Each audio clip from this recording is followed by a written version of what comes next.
hari ini kita bertemu lagi di Nusantara Salvos Virtual Fellowship Minggu 6 November 2022 dengan tema If You Are in Captive. Selamat malam. Ya, mari kita berdoa. Ya Tuhan Bapa di surga, terima kasih melalui program Zoom NSW ini kami boleh duduk bersama-sama di hadapan Tuhan sekalipun kami tidak secara fisik berdampingan ataupun berhadap-hadapan, tetapi di dalam cara Tuhan dari berbagai tempat, sekalipun ada perbedaan waktu, kami boleh datang kepada Tuhan.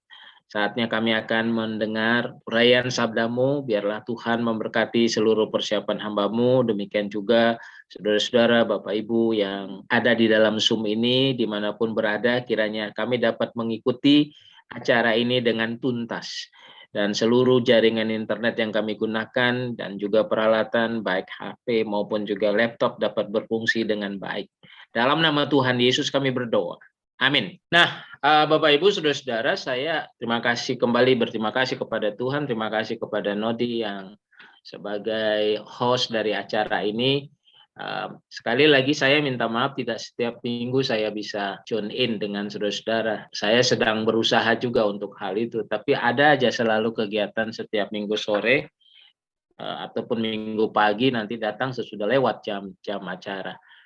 Oke, pada malam ini di Bali sudah jam 7. Saya ingin berbicara dari bahagian firman Tuhan Yeremia 33 ayat 1 sampai dengan 13, tetapi tidak semua bicarakan, tetapi yang menjadi fokus kita adalah di dalam ayat 1 dan 2 yang mengatakan kalau kita baca kembali di situ ayat itu berbicara tentang hal-hal yang terjadi dengan Yeremia. Yang pertama adalah itu Yeremia pasal 33 ayat 1.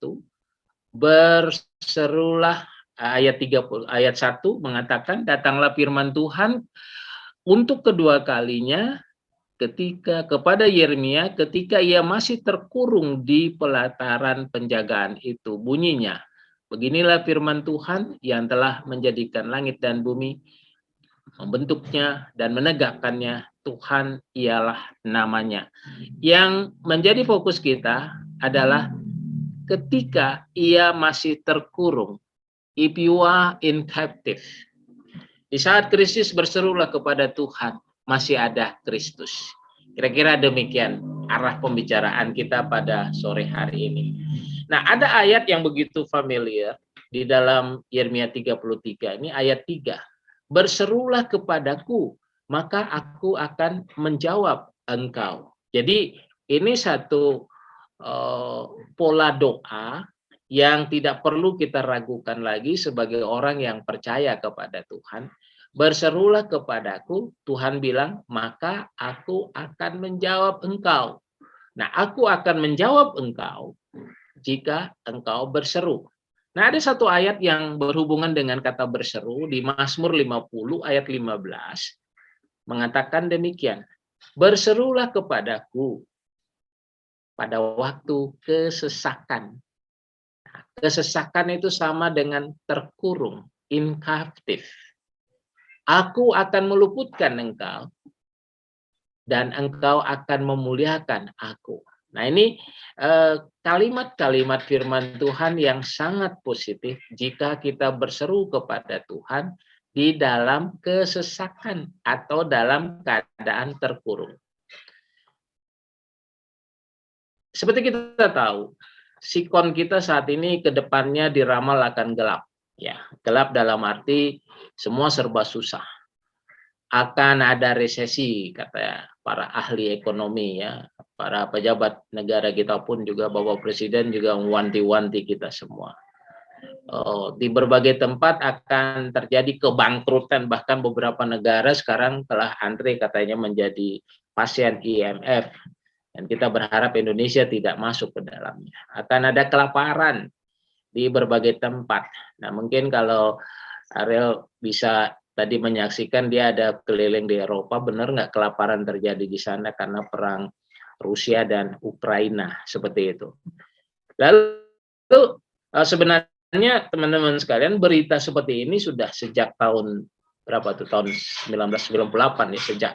Tapi sebelum 98, 97, 96, 97 itu udah ekonomi Indonesia sudah hancur-hancuran, dan puncaknya 98 kerusuhan di Jakarta. Kebetulan saya ada di Keramat Raya waktu itu, pada kerusuhan itu.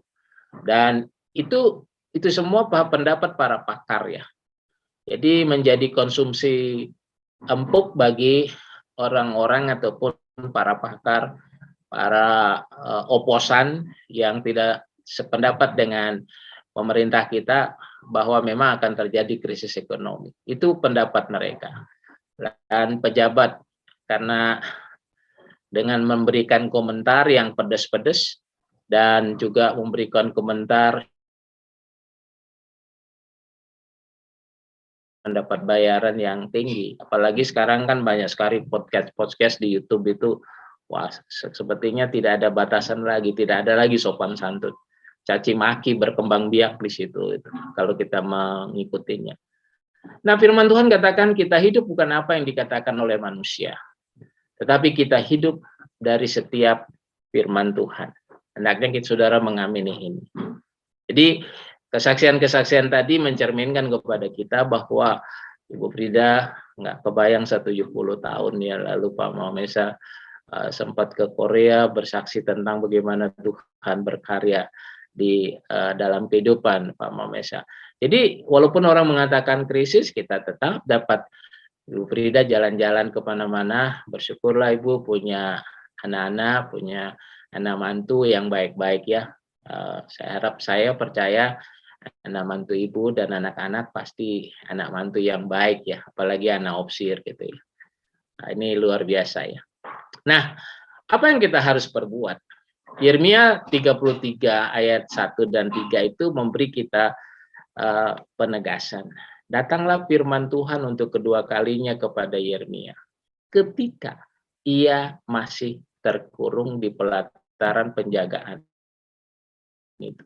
Beginilah firman Tuhan yang telah menjadikan bumi dengan pembentuknya. Perhatikan kalimat di situ, Tuhan ialah namanya. Nah, ini ingin menegaskan kepada Yeremia bahwa sekalipun engkau dalam keadaan terkurung di pelataran itu, Akulah yang membentuk bumi dan menegakkannya. Ya. Jadi tidak usah terlalu khawatirlah dengan kehidupan ini. Sepertinya Tuhan katakan demikian kepada Yeremia. Berseru kepadaku, sekalipun engkau terkurung, aku akan menjawab engkau. If you are in captive. Apa itu in captive? Terkurung. Ada satu kata, terkooptasi, terpenjarakan. Pikiran ya, terpenjarakan baik secara fisik, tidak bebas, tetapi juga saya ingin membawa if you are in captive, kadang-kadang mungkin secara fisik kita tidak terkurung, tetapi secara rohani kita terkurung, kita terkooptasi, terpenjarakan. Secara mental kita ada blok mental ya, mental block atau pikiran blank ya. Ada orang mengatakan tikus mati di lumbung padi misalnya, atau merasa sendirian di dalam keramaian. Nah, ini model-model terkurung secara mentalitas, sekalipun secara fisik tidak terkurung. Tapi dalam kasus Yeremia, dia terkurung secara fisik. Dia tidak bebas bergerak kemana-mana. Kalau membaca pasal-pasal sebelumnya dari Yeremia itu, karena dia sangat dibenci oleh para pejabat, karena dia berbicara tentang kebenaran, tentang dosa, tentang pelanggaran-pelanggaran, tentang penyembahan-penyembahan kepada berhala, tentang penyimpangan-penyimpangan daripada masalah-masalah rohani. Saudara, firman Tuhan ini datang kepada Yeremia ketika masih terkurung di pelataran itu. Terjemahkanlah terkurung. Apakah ada di antara kita saat ini sedang terkurung? Sepertinya pikiran kita buntu gitu. Nah, apa artinya terkurung? Ya ada dalam persoalan, ada dalam keterpurukan, ada dalam pergumulan, pikiran terkooptasi, terpenjarakan. Ada mental block di situ, ada pikiran nggak jalan gitu. Nah, dalam keadaan terkurung, Yeremia menderita aniaya secara fisik, ancaman terhadap hidupnya. Tetapi Tuhan berkata kepadanya dalam situasi seperti itu, Yeremia, berseru kepadaku, maka aku akan menjawab engkau. Aku akan memberitahukan kepadamu hal-hal yang besar dan yang tidak terpahami, yakni hal-hal yang tidak kau ketahui. Artinya di sini bahwa dalam situasi seperti ini, hanya minta Tuhan, saya mau bebas. Tuhan tolong saya, Tuhan saya mau keluar dari situasi ini. Tunjukkan saya jalan. Cukup berseru seperti itu.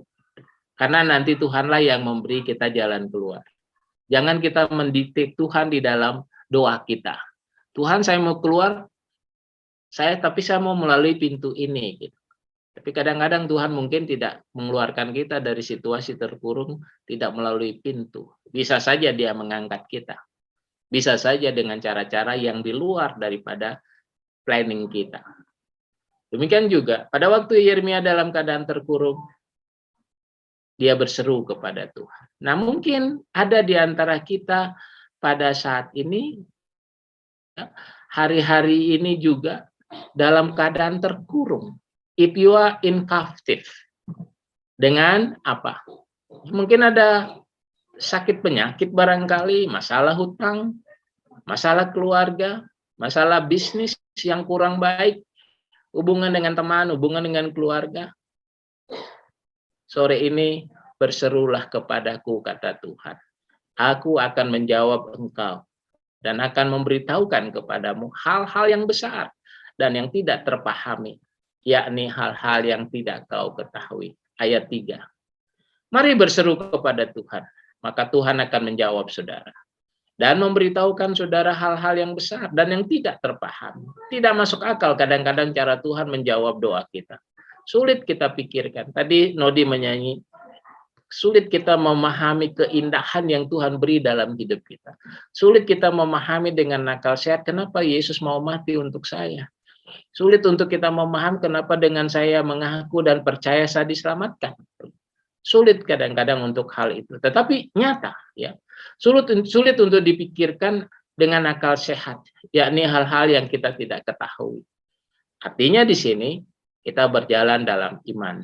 Efesus 3 di dalam perjanjian baru, ya, surat Rasul Paulus kepada jemaat Efesus katakan, pada waktu jemaat diminta berdoa, Paulus menulis begini, bagi Dialah Yesus Tuhan yang dapat melakukan jauh lebih banyak daripada yang kita doakan atau pikirkan, seperti yang ternyata dari kuasa yang bekerja dalam kita.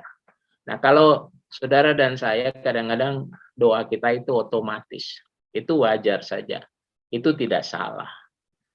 Tapi ada waktu-waktu tertentu kita harus berdoa dengan khusyuk, berintimasi dengan Tuhan, berseru kepada Tuhan, yang orang lain tidak tahu persoalan hidup kita. Roma pasal 8, 26, 27. Kadang-kadang Roh membantu kita di dalam doa. Jadi dalam menghadapi situasi ke depan dalam kehidupan kita, kita tidak tahu selangkah di depan kita apa yang akan terjadi.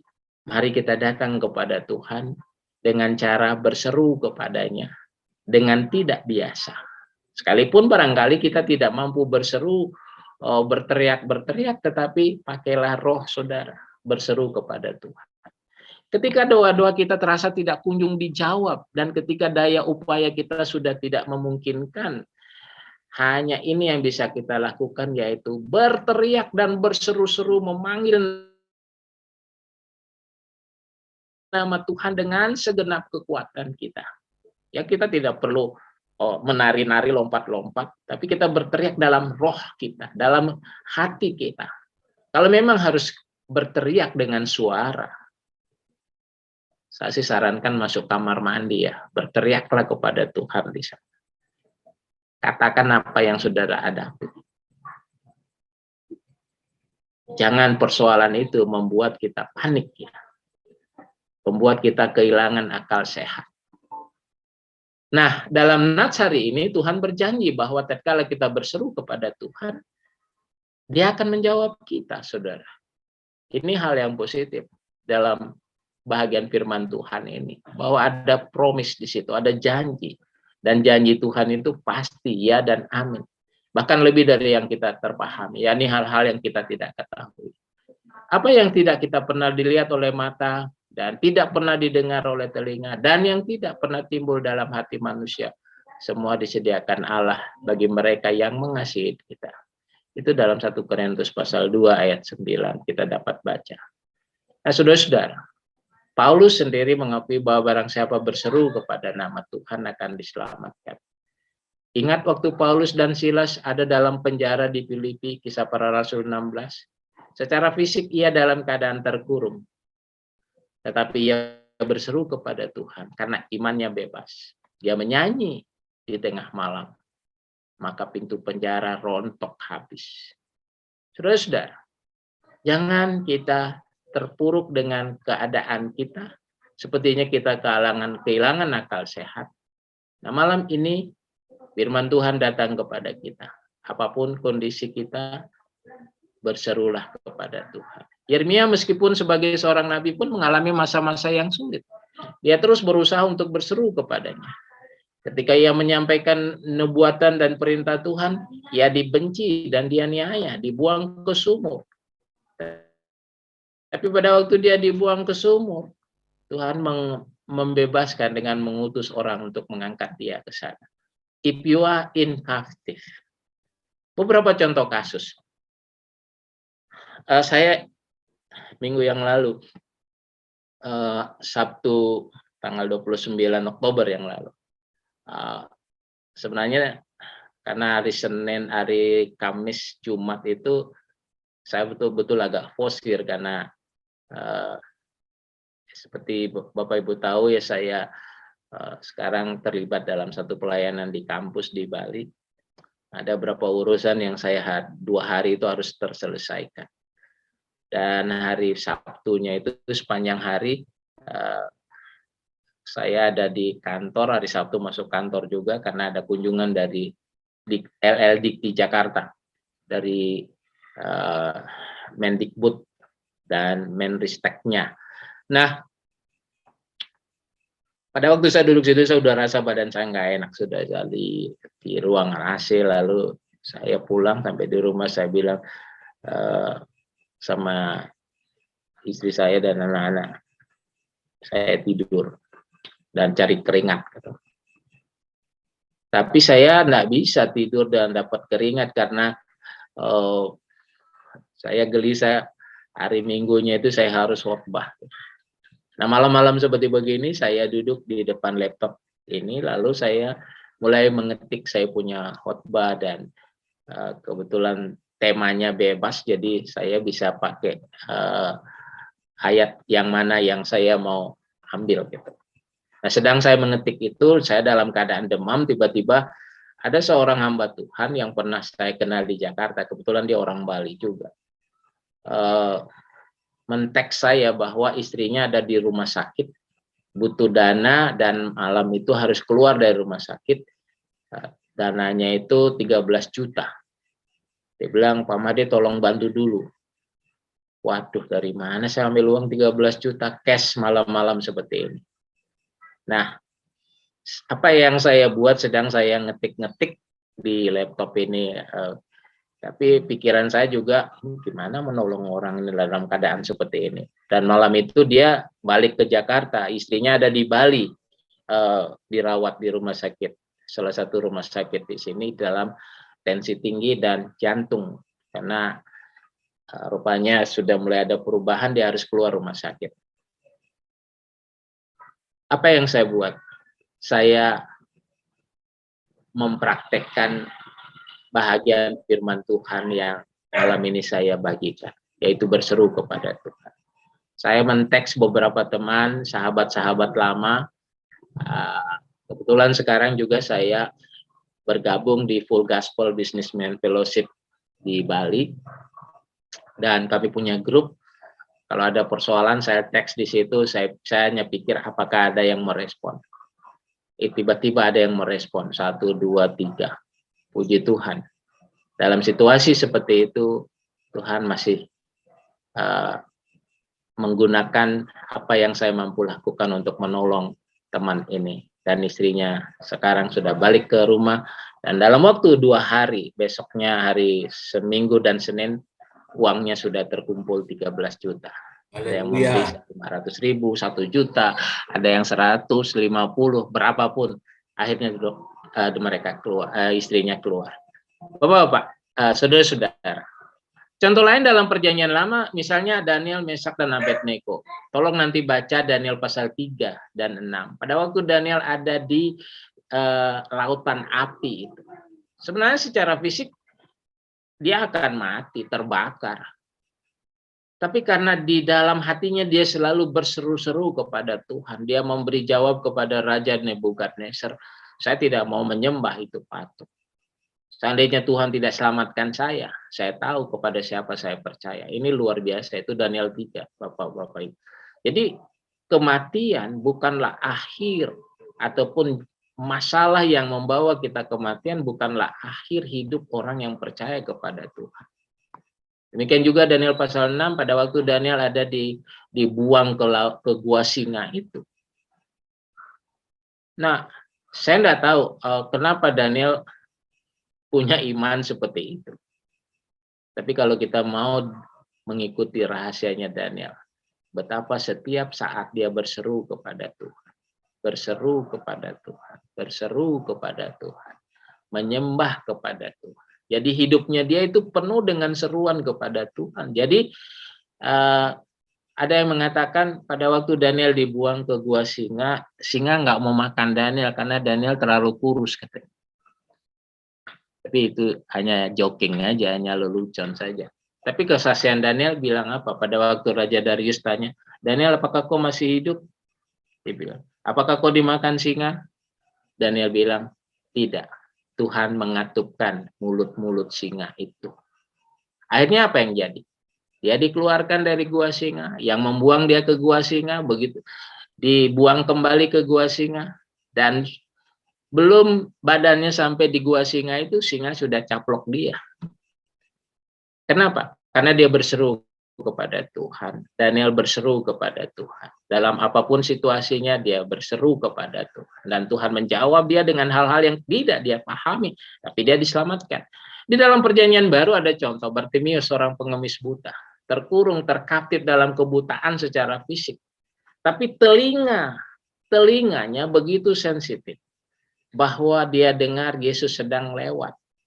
Nah, dia memakai kesempatan emas itu. Karena dia tidak bisa melihat secara fisik, tetapi telinganya begitu tajam. Ini Yesus sedang lewat. Saya harus berseru. Dia katakan, Yesus anak Daud, kasihanilah aku. Markus 10, ayat 47 kita baca di sini. Yesus anak Daud, dia ditegur oleh banyak orang supaya dia diam. Tapi apakah dia diam? Tidak. Karena kalau saya tidak berseru, tidak ada hari esok bagi saya. Maka kesempatan emas itu dia berseru, Yesus anak Daud, makin keras, kasihanilah aku. Saudara-saudara, apakah Yesus diam? Tidak. Dari sekian suara-suara yang dia dengar, ada satu suara yang sedang membutuhkan pertolongan. Dan saat itu juga ia dijamah, ia dapat melihat. Saudara-saudara, jadi kita pakai momen-momen dimanapun kita berada. Di dalam berseru kepada Tuhan. Nah, mungkin ada yang bertanya, kenapa saya menderita? Padahal saya sudah berseru kepada Tuhan. Seringkali seperti pemazmur katakan, kadang-kadang Tuhan izinkan kita dalam keadaan tertindas. Mazmur 119 ayat 71. Bahwa aku tertindas itu baik bagiku, supaya aku belajar ketetapan-ketetapan. Nah, saya mau sampaikan beberapa kesaksian nyata yang saya dengan keluarga alami selama kami pensiun ini ya, di Bali di mana kami tinggal gitu ya. Jadi kadang-kadang saya tidak tahu karena situasi kondisi barangkali sangat berbeda. Tapi di mana sekarang kami tinggal itu luar biasa Tuhan memberkati kami. Amin. Di dalam seluruh kegiatan pelayanan. Saya masih diberi kesempatan untuk khotbah, kesempatan untuk melayani, gitu. Dan karena masalah COVID kemarin, saya punya anak Priscilla sampai hari ini dia belum bekerja kembali. Sebenarnya banyak tawaran untuk dia bekerja, tapi dia mau bekerja di tempat lain.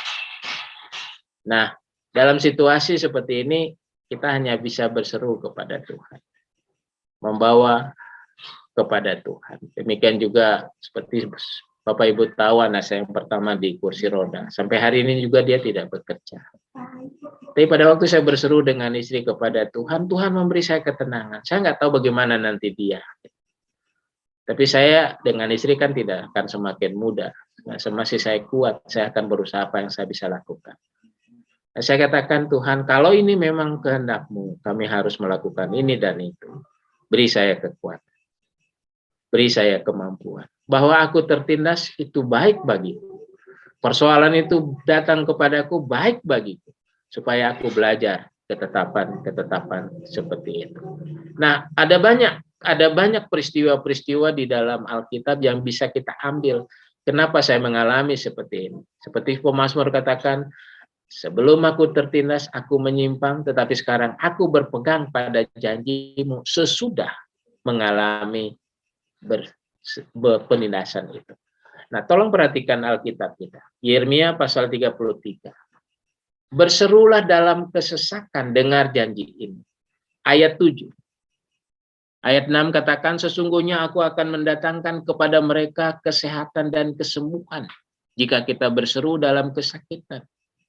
Dan aku akan menyembuhkan mereka dan akan menyingkapkan kepada mereka kesejahteraan dan keamanan yang berlimpah-limpah jika kita berseru di dalam kemiskinan kita secara materi.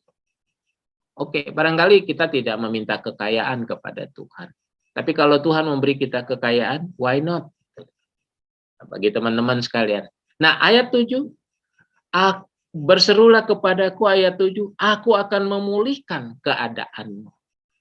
Berserulah kepadaku, ayat 8, aku akan mentahirkan mereka. Dan masih dalam ayat ke-8, berserulah kepadaku, aku akan mengampuni dosa-dosamu. Dalam badai sekalipun Tuhan mau kita belajar banyak hal. Jadi apapun situasi kehidupan kita pada saat ini, jika kita tetap dalam situasi yang masih sulit, berserulah kepada Tuhan. Berserulah kepada Tuhan. Berserulah kepada Tuhan. Maka Tuhan akan menjawab, saudara. Jika di antara kita saat ini sedang ada dalam captive, atau if you are in captive, berserulah kepada Tuhan. Jangan tunggu besok, malam ini juga. Mari kita berseru kepada Tuhan. Semoga Tuhan menolong kita dalam situasi apapun yang kita hadapi. Mari kita berdoa. Ya Tuhan, Bapa di surga, terima kasih. Malam ini kami boleh belajar dari bahagian firman. Engkau sangat tahu keadaan kami. Engkau sangat mengerti situasi kondisi kami, pikiran kami, hati kami. Situasi dalam rumah tangga kami, hubungan kami sebagai suami dan istri. Situasi pekerjaan kami, hubungan kami dengan di dalam keluarga, dengan anak mantu dan cucu-cucu. Olehnya kami datang kepada Tuhan berseru, membawa seluruh keberadaan kami ke dalam tangan Tuhan. Biarlah melalui cara seperti ini kami dapat saling mengingatkan bahwa masih ada harapan. Masih ada kepastian di dalam Kristus. Masih ada jalan keluar di dalam Kristus. Jika malam ini ada di antara kami yang sedang terpuruk, sedang mengalami tantangan dan sulit untuk mengambil keputusan, Tuhan, Engkau hadir secara khusus dalam hidup mereka. Terima kasih Bapa di surga, dalam nama Tuhan Yesus Juru Selamat kami berdoa. Amin. Tuhan memberkati, saya kembalikan kepada Susan. Jika ada pertanyaan, ya 1-2, mari kita diskusi. Terima kasih. Ya, terima kasih Bapak Kaunamade Petrus dengan penjabaran firman Tuhannya. Apakah ada yang akan memberikan pernyataan atau pertanyaan untuk firman Tuhan yang tadi kita sudah dengar? Apakah ada? Boleh bertanya. Ya, Silahkan. Tadi sudah disampaikan oleh Letkol soal kita berserulah kepada Tuhan. Pertanyaannya, sejauh mana kita bisa, kita sudah berseru-seru kepada Tuhan, tetapi kayaknya belum terjawab. Apakah seruannya yang salah, waktunya yang keliru, atau apa yang terjadi? Saya pikir ini banyak yang dilakukan oleh anak-anak Tuhan. Karena ketika merasa tidak terjawab, karena pengennya waktunya mereka, akhirnya mereka melakukan hal-hal yang Tuhan tidak izinkan atau yang menjauhi dari Tuhan lah, intinya kayak begitu. Atau ada yang semakin terpuruk, dia semakin yakin bahwa ini sebenarnya kalau di pikiran saya ini semua ujian kan. Pun kita ingin waktu yang lebih cepat, tapi Tuhan ingin tidak cepat. Karena harus diuji lagi iman kita sejauh mana. Bagaimana tanggapannya Kolonel soal ini? Terima kasih. Oh baik, tidak ada yang salah. Kadangkala pada waktu kita berseru kepada Tuhan, memang Dia tidak akan mendapat jawaban yang instannya. Jadi sebagai orang yang percaya kepada Tuhan, ini memang membutuhkan proses. Jadi kadang-kadang orang mengatakan kalau hari ini kita berdoa hal yang sama, berdoa terus sampai Tuhan mengabulkan. Itu bukan berarti kita memaksa Tuhan, tapi sebenarnya kata memaksa dan berseru kepada Tuhan itu sebenarnya di Mazmur banyak mengatakan bahwa berserulah kepada Tuhan dalam kesetiaan. Jadi apakah kita berseru kepada Tuhan setia enggak? Atau kita berseru kepada Tuhan pada waktu kita butuh? Lalu pada waktu kita tidak butuh, ya kita nggak pernah berseru kepada Tuhan. Nah tadi saya memakai contoh Daniel. Daniel berdoa seperti makan obat 3 kali sehari. Nah apakah kita juga berdoa seperti Daniel 3 kali sehari? Bila perlu ya kita bisa melebihi ya berdoanya itu. Kapan kita harus berdoa? Apakah pada waktu saya perlu, saya lalu berdoa, lalu tidak perlu, tidak berdoa? Jadi clue-nya di sini, saya perlu atau tidak perlu, saya harus berdoa. Karena kan kita sering kali mendengar juga doa kita itu seperti doa adalah nafas hidup orang Kristen. Gitu. Jadi kalau Tuhan belum mengabulkan doa seperti yang kita mau, jangan menyaksikan Tuhan, jangan mengetes keberadaan Tuhan gitu. Jadi doa bukan untuk mengetes keberadaan Tuhan. Jadi kita berdoa kepada Tuhan. Seperti Ibrani bilang, siapa yang berpaling kepada Tuhan, hendaklah ia percaya Tuhan itu ada. Jadi kalau sampai hari ini misalnya Nodi berdoa lalu berseru kepada Tuhan, lalu Tuhan belum mengabulkan, bukan berarti Tuhan itu pelit begitu. Tapi barangkali ada proses yang perlu kita jalani, perlu kita siapkan. Gitu. Nah, tadi juga saya memakai contoh misalnya, sebenarnya salah satu alasan saya pensiun dini itu adalah bagaimana saya bisa menolong anak saya yang di kursi roda. Apa yang saya harus buat dengan dia? Nah, sudah 30 tahun lebih sesuai dengan umurnya dia, kami berdoa. Tapi sampai hari ini belum ada perubahan apa-apa. Tapi apakah membuat saya kecewa? Tidak. Sampai malam ini juga, nanti sebentar sebelum saya tidur, saya tetap berdoa untuk hal yang sama.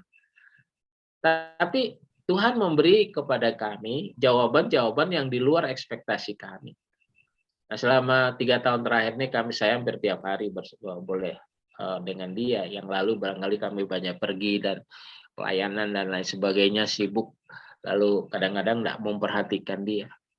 Tapi sekarang walaupun dia tetap di kursi rodanya, tapi dia bisa pikirannya terbuka. Dia diskusinya tingkat tinggi sudah. Jadi banyak hal yang dia ingin tahu begitu. Lalu belajar dari laptopnya, lalu yang kadang-kadang saya sendiri sulit menjawab pertanyaannya. Saya bingung apa yang Tuhan mau dengan anak ini gitu. Tapi ya kita tetap meminta supaya ada sesuatu yang terjadi dalam dirinya dia gitu. Nah, hal-hal seperti ini terus berseru, keep asking ya. Jadi kadang-kadang jangan kita berhenti untuk berseru, sudah berdoa Tuhan tidak kabulkan ya. Ya berarti ya kita tidak setia kepada Tuhan. Karena Tuhan hampir setiap hari setia kepada kita. Kira-kira seperti itu, Nodi. Ya. Terima kasih. Terima kasih. Apakah ada yang lain? pernyataan pun tidak dipersilahkan.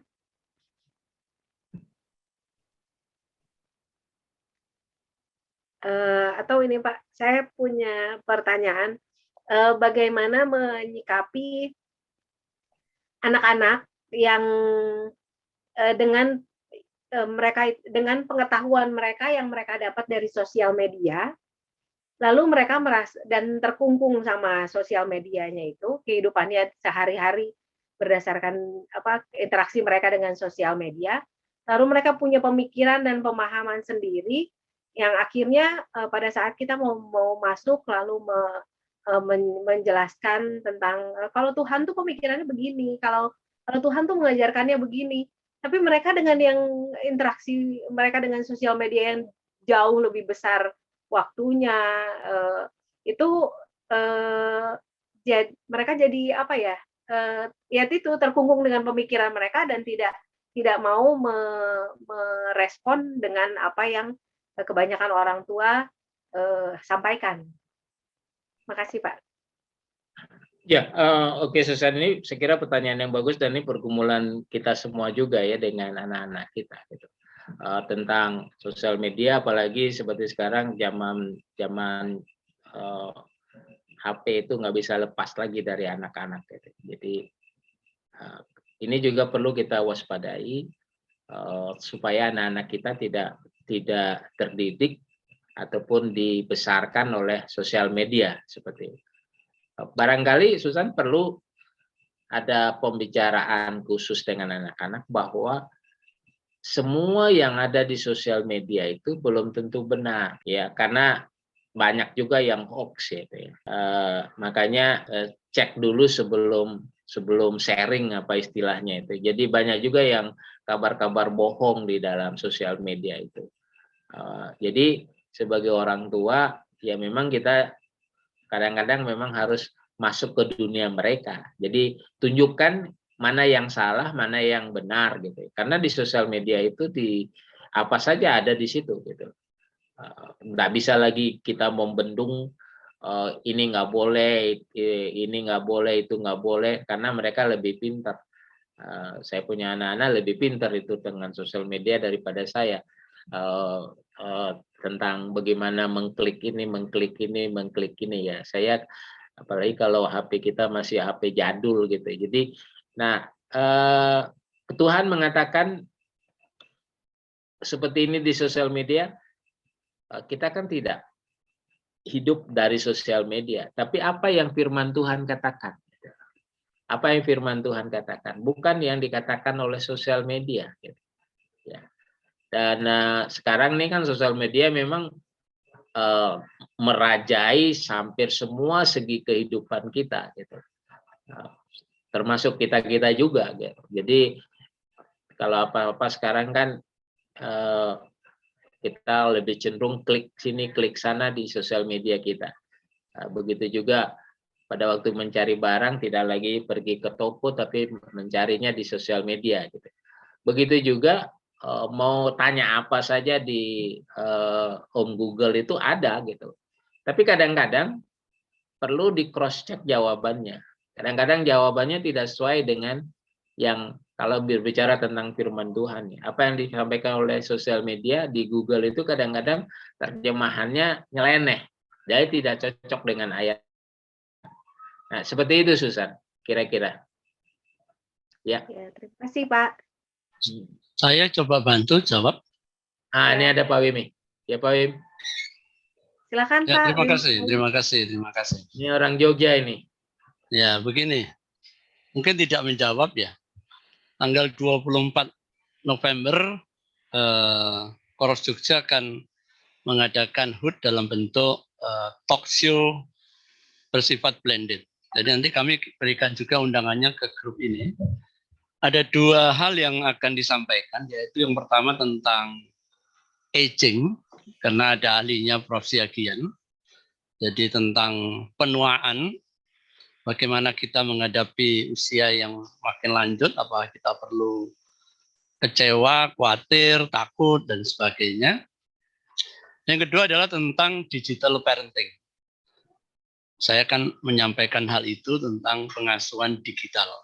Nah, ini bagus nih. Jadi kalau mau jawaban yang ditanyakan Susan, Ya. hadirilah nanti tanggal 24 Oh iya, siap, November Pak. ya di talkshow-nya Korps Jogja. Jadi Ya. kita akan bersifat blended, untuk Korps Jogja hadir di tempat onsite, sementara untuk korps-korps lain kita undang secara online. Oh, iya. Begitu ya, jadi saya tidak jawab sekarang dulu, nanti tidak menarik. Tidak mau datang di 24 November nanti. Terima Ini- kasih Pak Umi, ditunggu Ya. Ini iklan grup bagus NSP. ini. Iklan bagus ini, ya. Iklan Hari apa dulu, tuh, Pak? iklan. Hari Hari apa Kamis, itu, Pak. Hari Kamis, Pak. Hari 24 Kamis. November tuh, hari Kamis itu. Ya, 24. Ya, ditunggu linknya ya Pak di Ya, di nanti grup kita NSP. share di grup Ya, ini. Pak, parenting digital itu bagus itu acaranya. Ya. Ya, betul. Pak Wim. Ya, terima kasih Ya. Pak Umi. Sorry, saya tidak menjawab sekarang. Terima kasih Pak Wim. Ya, Jadi itu membuat orang gregetan, Pak Wim. kalau saya jawab sekarang nanti tidak ada yang hadir acara itu. Oke, terima kasih. Ya, Ya, terima Terima kasih kasih banyak, Pak Wim. Ya, Jogja ya. Terima Ya. kasih. Apakah ada yang lain yang ingin menanggapi atau bertanya? Ya, kalau sudah tidak ada lagi, silakan Pak Kolonel Maria Petrus mungkin penutup, dan mungkin ada peralatan penutup dengan dengan doa berkat ya Pak ya. Barangkali kita perlu waspada dengan situasi kondisi dunia kita sekarang ya. Jadi misalnya ada di ruang pengadilan saat ini, demikian juga dengan masalah-masalah korupsi, lalu penyelewengan gitu. Saya tidak tahu berapa banyak di antara kita yang mencermati pengadilan Irjen FS gitu, yang saat ini sedang bergulir di pengadilan. Kita sudah semua tahu peristiwanya. Tapi satu hal yang perlu kita tahu bahwa ada kalimat yang pernah disampaikan oleh Irjen FS ini tentang pada waktu itu saya hilaf. Nah, faktanya berkembang, dia tidak hilaf karena dia merencanakan semua ya. Itu yang sedang bergulir sekarang. Nah, yang saya ingin sampaikan bahwa dia ini orang gereja dan secara rohani dia didampingi oleh pendeta-pendeta beken gitu. Jadi pasti rohaninya bagus gitu dalam tanda kutip ya. Tapi pada waktu dia terkaptif pikirannya, dia hanya mengatakan dia hilaf. Nah, jangan sampai hal itu terjadi dengan kita kalau kita memang dalam situasi emosi yang tinggi. Tetap waspada. Ambil waktu berseru kepada Tuhan. Apapun situasi kondisi kita. Berserulah kepada Tuhan di dalam kesesakan, kesetiaan. Mari kita berdoa. Ya Tuhan, Bapa di sorga, terima kasih untuk waktu malam ini. Kami boleh mengakhiri persekutuan virtual kami. Terima kasih untuk kehadiran Tuhan di tengah-tengah kami.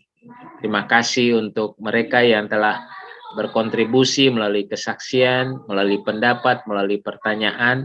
Terima kasih untuk Susan yang telah mengarahkan acara ini. Tuhan, sebelum kami terpisah satu dengan yang lain dari tempat ini, maka hamba berdoa kepada Tuhan untuk mereka yang berulang tahun di awal bulan November ini. Tuhan berkati hidup mereka di hari yang khusus ini. Dalam rumah tangga, dalam usaha pekerjaan, dalam ibadah mereka kepada Tuhan. Tuhan beri mereka kekuatan, kesehatan yang sempurna. Demikian juga Tuhan hadir dalam kehidupan mereka. Hamba berdoa bagi mereka yang sedang membutuhkan dukungan doa. Karena berbagai persoalan hidup yang mereka hadapi.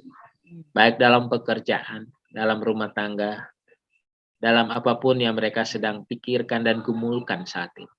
Engkau hadir di tengah-tengah mereka. Terima kasih Bapa di sorga. Kami berdoa untuk situasi negara dan bangsa kami, khususnya Pulau Bali dalam beberapa hari ke depan akan dibanjiri oleh tamu-tamu dari berbagai belahan dunia. Kami berdoa supaya keamanan tetap ada di dalam Pulau Bali ini, di mana kami tinggal. Kiranya pertemuan G20 dapat berjalan dengan lancar, dan nama Tuhan ditinggikan dan dimuliakan. Secara khusus juga kami berdoa untuk acara tanggal 24 November yang akan datang, yang akan dilaksanakan oleh Koraps Jogja. Kiranya acara ini diberkati oleh Tuhan, dan para pembicara baik Prof. Syagian maupun Pak Wimi diberi hikmat akal budi pada waktu acara ini yang akan dilaksanakan secara blended dapat berjalan dengan baik. Terima kasih Tuhan, terima kasih. Kami juga mau berdoa untuk acara konser Haleluya di Surabaya pada tanggal 11 nanti. Kiranya Tuhan memberkati para pimpinan Balak Selamatan maupun para delegasi yang akan berdatangan ke Surabaya akan dapat waktu yang diberkati oleh Tuhan. Terima kasih Tuhan, terima kasih. Terpuji-pujilah namamu Tuhan. Dalam nama Tuhan Yesus Juru Selamat kami berdoa. Saudara-saudara, terimalah berkat Tuhan.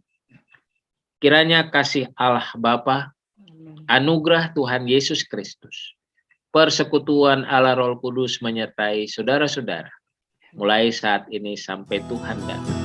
Amin.